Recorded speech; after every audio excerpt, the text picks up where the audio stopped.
largest fleet ever assembled in the Pacific.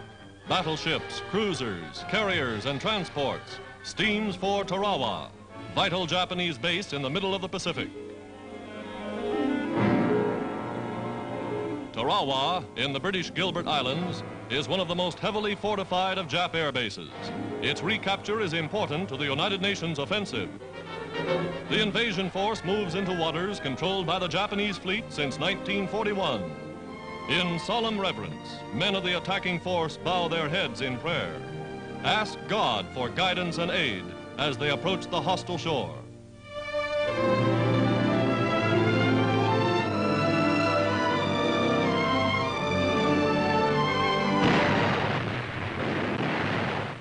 Dawn, and the Navy's big guns open fire.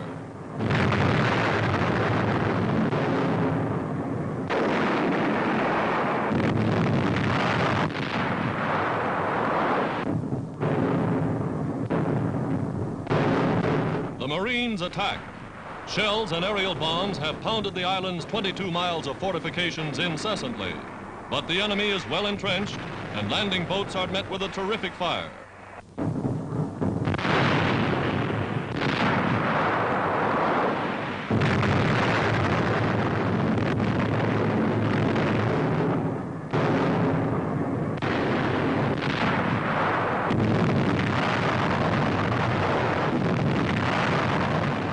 As the first waves establish a beachhead, naval guns continue to shell Japanese positions inshore. Using hand grenades and bayonets, the Marines push forward inch by inch, wiping out pillboxes and machine gun nests one by one.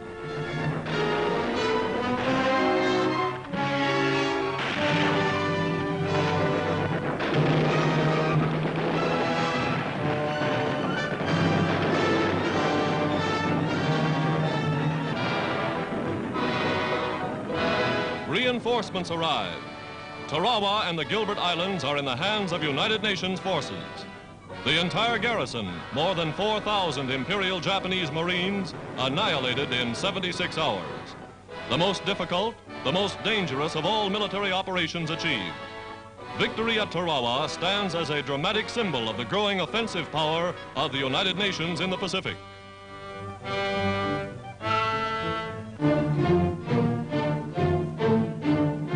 Smashed barbed wire and concrete emplacements along the coral-studded shore attest to the fury of the American attack.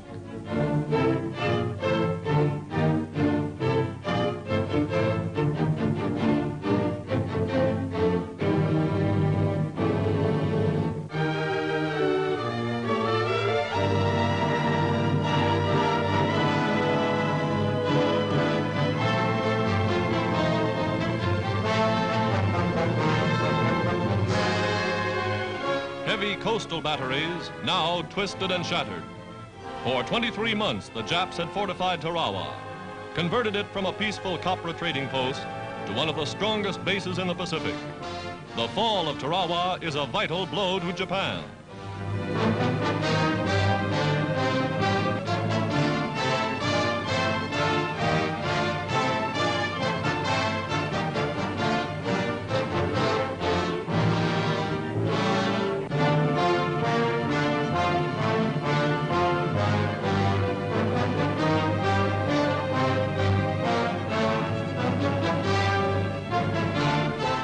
On the island were many Koreans, workers forced to labor in slavery by their Japanese masters.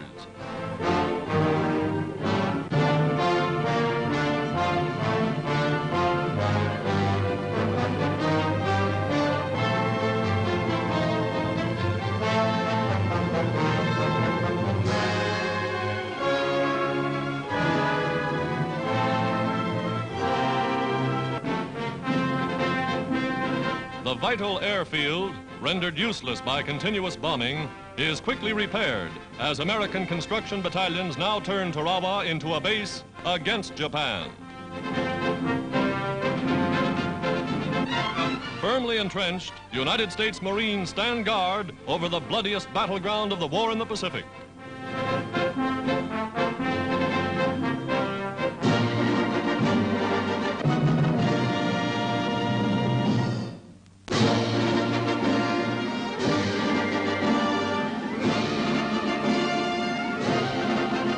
the shadow of the pyramids near Cairo, Egypt, in the heart of the Muslim world, the leaders of China, Great Britain, and the United States meet face to face for the first time. President Roosevelt, Prime Minister Churchill, and Generalissimo Chiang Kai-shek, united in the war against the Empire of Japan. Madame Chiang Kai-shek is here as advisor and interpreter to her husband.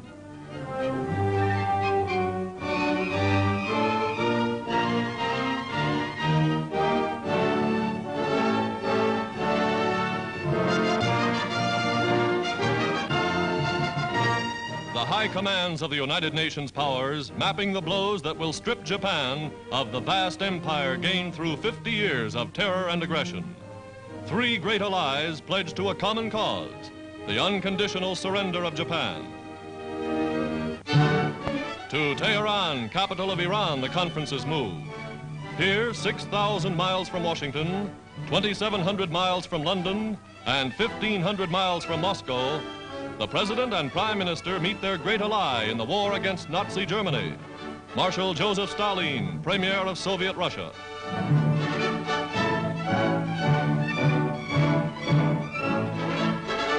The dramatic conference for which the world has watched and waited. Roosevelt, Stalin, and Churchill, climaxing a series of meetings that began with the Atlantic Charter and carried on through Casablanca and Moscow.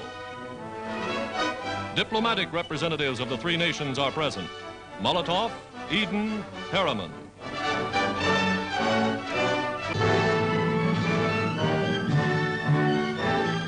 Mr. Churchill's daughter, Sarah, an officer in the Women's Auxiliary Air Force, is introduced to Premier Stalin by President Roosevelt.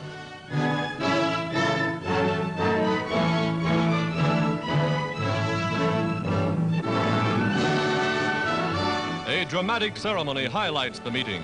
The presentation of the Sword of Stalingrad, gift of Britain's king to the people of that heroic city.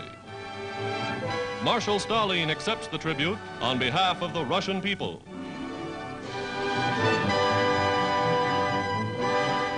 Backed by the greatest concentration of military power in history, the Teheran Conference broadcasts its official communique to the world. We, the President of the United States of America, the Prime Minister of Great Britain, and the Premier of the Soviet Union, have met and expressed our determination that our nation shall work together in the war and in the peace that will follow. The common understanding which we have here reached guarantees that victory will be ours. We came here with hope and determination. We leave here friends in fact, in spirit, and in purpose.